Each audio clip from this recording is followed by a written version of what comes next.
Assalamualaikum warahmatullahi wabarakatuh. Selamat pagi.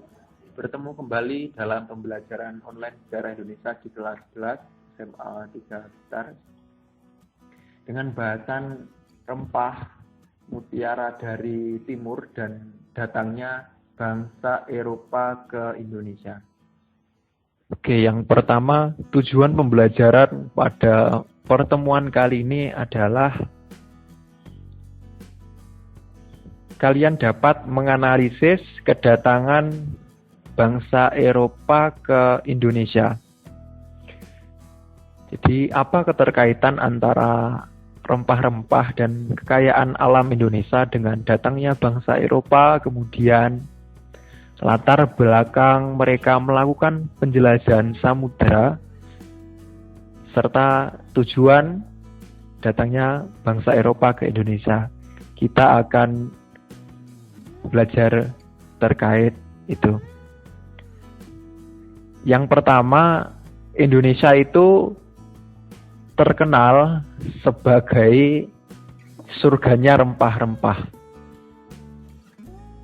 Jadi ada terutama di Indonesia Timur, di Banda, di Maluku.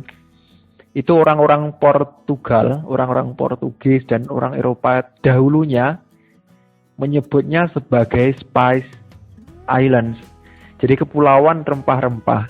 Ada banyak sekali rempah di sini seperti cengkeh, pala, lada, kayu manis di Indonesia ya. Untuk di bagian timur ini terutama cengkeh dan pala. Seperti apa sih rempah-rempah itu? Oke, di sini kira-kira ada apa sih dengan rempah Nusantara sehingga bangsa Eropa ke sini? Pada narasi sejarah yang pertama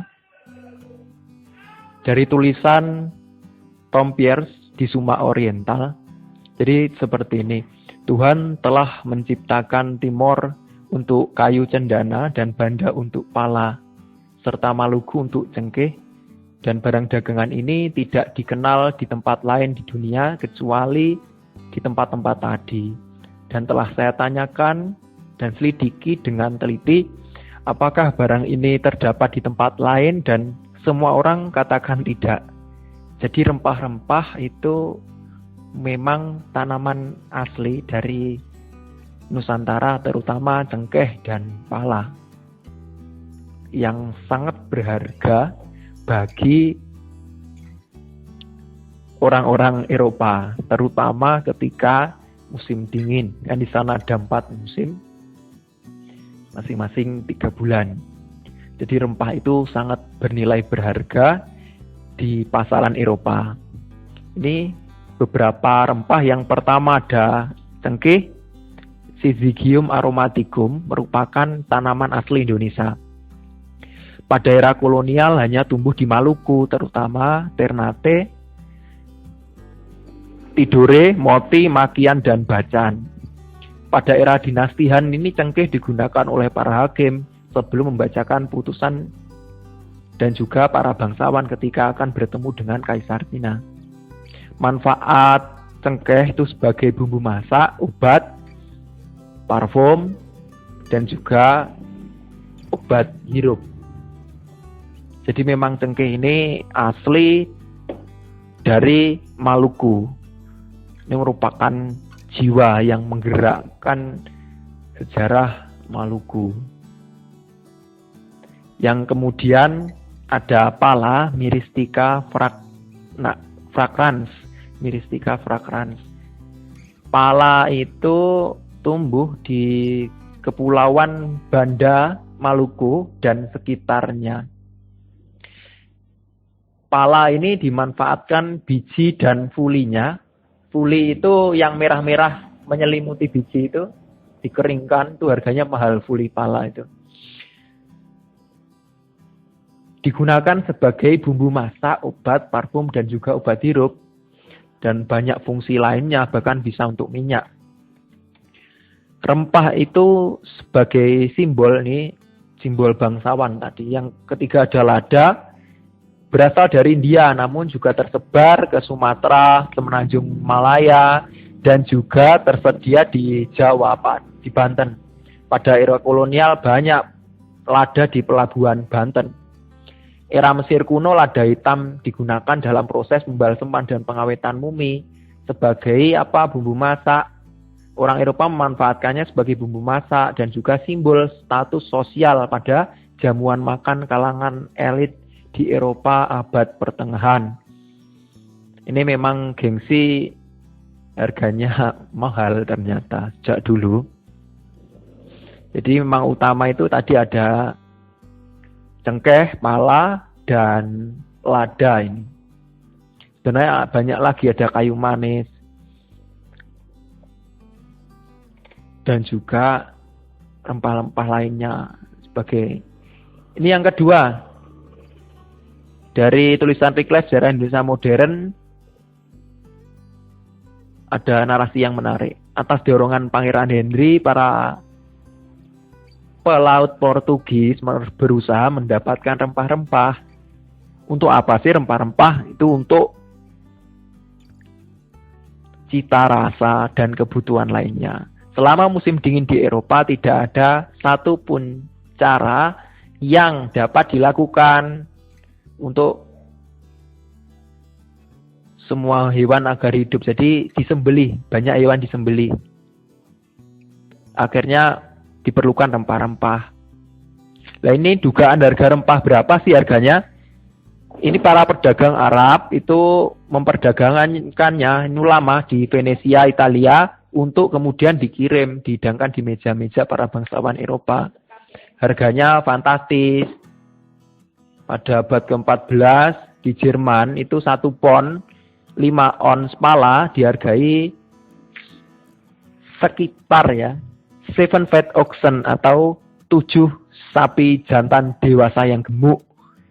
Setengah kilo pala dihargai 7 sapi jantan dewasa yang gemuk.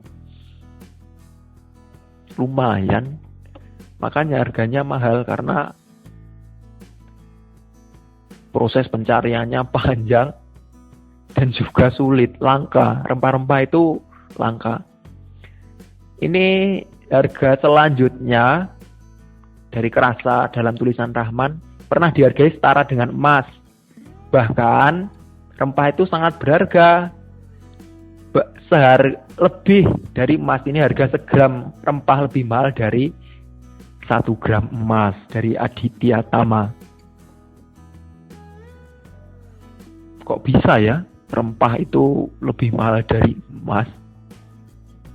Makanya tadi di awal disebut mutiara dari timur. Mendapatkan rempah itu ibarat mendapatkan mutiara yang harus menyelam. Era penjelajahan samudra. One Piece kah? Oh, ternyata bukan. Ini bukan One Piece.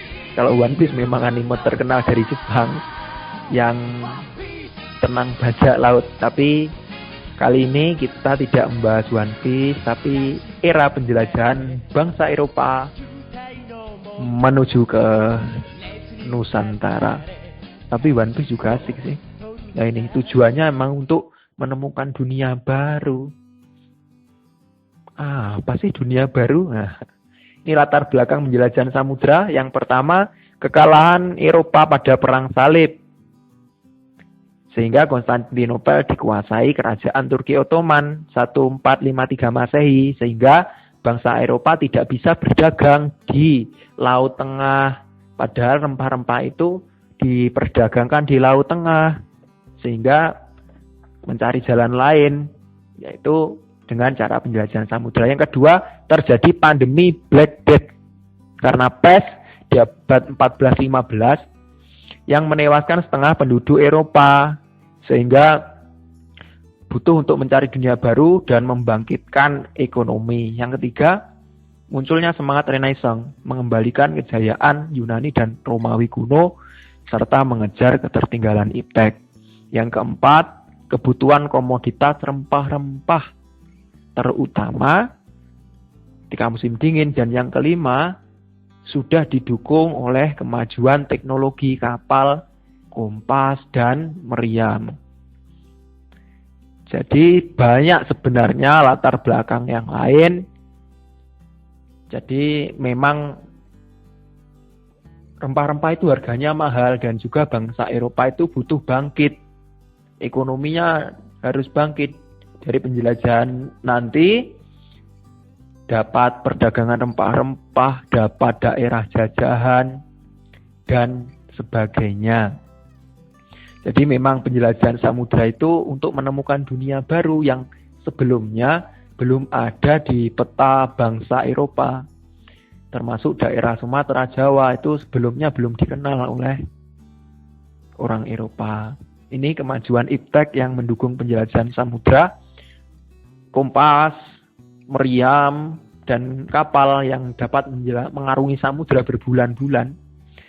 Adanya kompas sebagai penunjuk arah, adanya meriam itu untuk menghalau dari para bajak laut.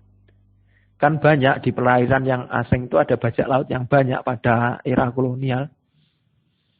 Sehingga berani mereka karena ada meriam. Selanjutnya ada semboyan 3G. God, Glory, Gospel. God itu mencari kekayaan dari rempah-rempah tadi, dibeli dengan harga murah dari Nusantara, Indonesia Timur, dijual ke Eropa dengan harga yang sangat mahal. Untung besar ini. Glory itu membentuk kejayaan, mencari daerah dunia baru untuk dijadikan koloni atau negara jajahan, gengsi untuk kekuasaan. Gospel itu menyebarkan agama Nasrani ke dunia baru tadi. Di semboyan 3G diingat ya, ada God, Glory, dan Gospel. Ini tentunya di SMP pernah dijelaskan. Bangsa Eropa yang pernah ke Indonesia ada Portugis, ada Spanyol, ada Belanda, ada Inggris. Nah, yang pertama nanti memang Portugis nanti.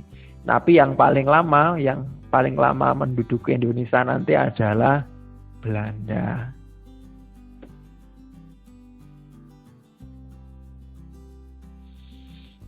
Tapi sebelumnya juga ada perjalanan Ibnu Battuta pada tahun 1325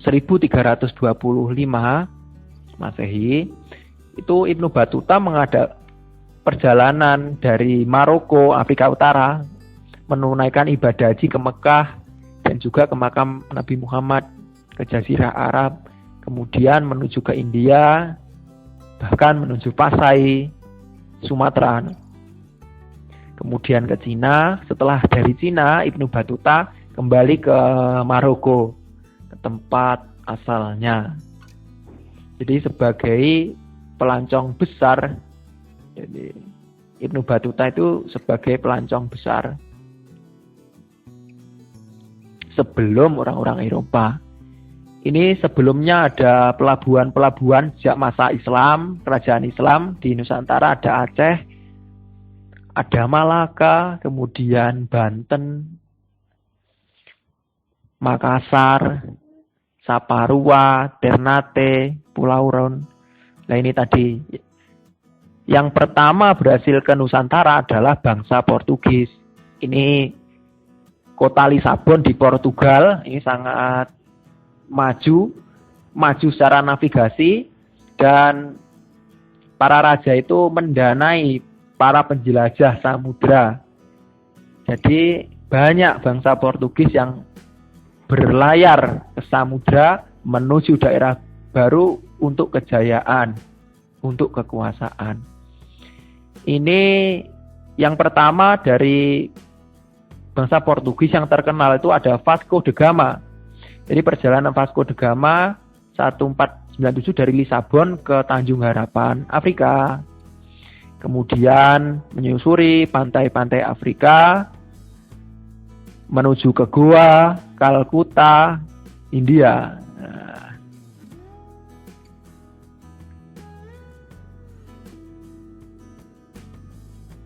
Jadi dari Vasco da Gama nanti diteruskan ada Alfonso de Albuquerque. Nah, Alfonso de Albuquerque itu mengadakan pelayaran kembali, bahkan bisa sampai Malaka. 1511 itu Alfonso de Albuquerque dapat menaklukkan Malaka, ini menguasai Selat Malaka. Mereka memakai teknologi yang lebih maju, terutama adalah baju besi yang ketika dipanah, ketika ada senapan itu tidak mempan. Jadi pasukan Melayu itu kalah canggih karena tidak memakai baju besi. Toh ketika orang Asia Tenggara memakai baju besi kan panas, ini terik matahari, nggak biasa. Tapi akhirnya kalah. Padahal Malaka itu merupakan tempat strategis yang menghubungkan antara Kepulauan Rempah Indonesia dengan Asia Barat dan Eropa. Jadi memang tempat strategisnya ini dikuasai oleh Portugis. Yang kedua ada pada tahun 1512 itu Portugis sudah sampai ke Ternate, Maluku, tempatnya cengkeh. Jadi mereka itu sejak 1511 mengadakan hubungan dagang yang baik, nanti kemudian mendirikan benteng. Setelah kuat, nanti perdagangan dimonopoli, bahkan sampai ikut campur urusan kerajaan. Jadi taktik Portugis itu mendirikan benteng, kemudian memonopoli rempah-rempah untuk dijual kembali ke Eropa.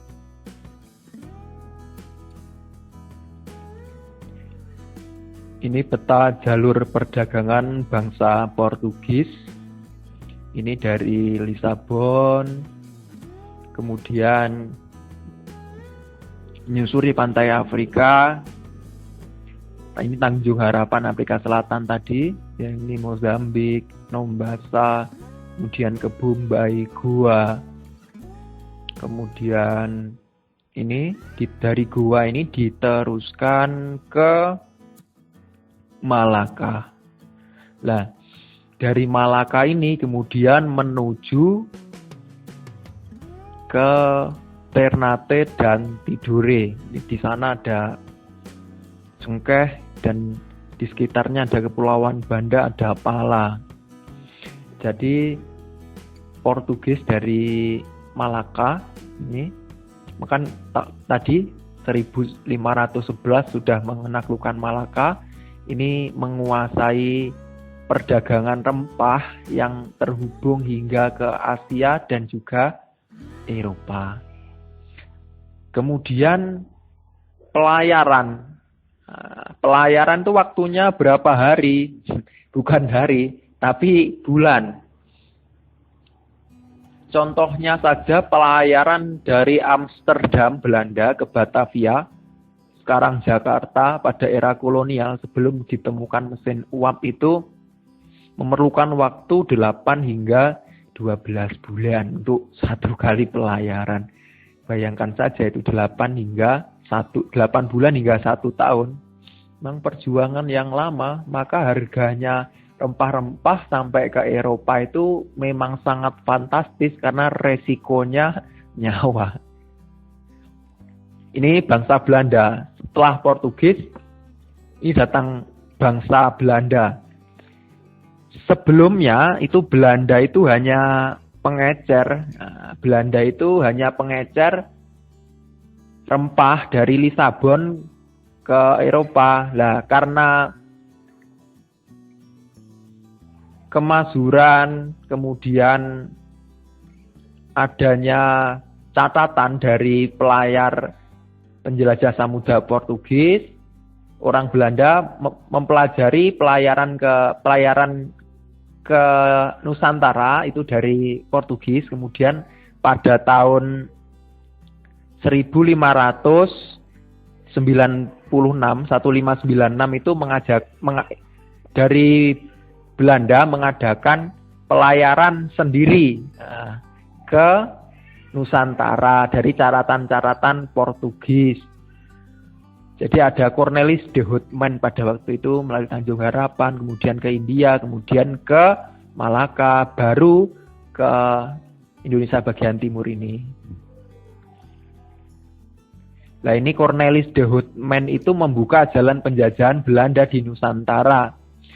1596 Cornelis bersama 4 kapal dan 200 lebih awak yang dilengkapi meriam berhasil ke Banten. Jadi di Banten itu mereka menemukan lada, setelah itu kembali lagi ke Belanda. 2 tahun berikutnya, Jacob van Eyck itu wali kota Amsterdam berlayar dari Belanda. 1 tahun kemudian tiba di Maluku mendapatkan rempah-rempah dengan keuntungan 400%.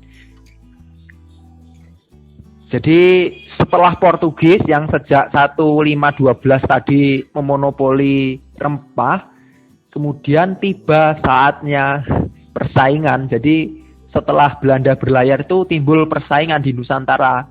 Ada bangsa Portugis, Inggris, Belanda, dan Spanyol di sini. Jadi 1599 itu Belanda bisa menikmati rempah dari Nusantara. Kemudian karena untungnya tinggi, bahkan 400%, nantinya itu membentuk Perserikatan Dagang Multinasional pertama, itu Verenigde Oost-Indisch Compagnie atau VOC tahun 1602. Tapi bahasan kita sampai di sini dulu. Jadi rempah-rempah tadi ibarat tanaman surga yang harumnya tercium hingga Eropa. Namun ketamakan manusia tidak cukup untuk jual beli, bahkan memonopoli dan akhirnya nanti menjajah, yang membuat tanah surga itu menderita. Jangan biarkan masa kelam itu terulang kembali di masa kini, apalagi di masa depan. Terima kasih.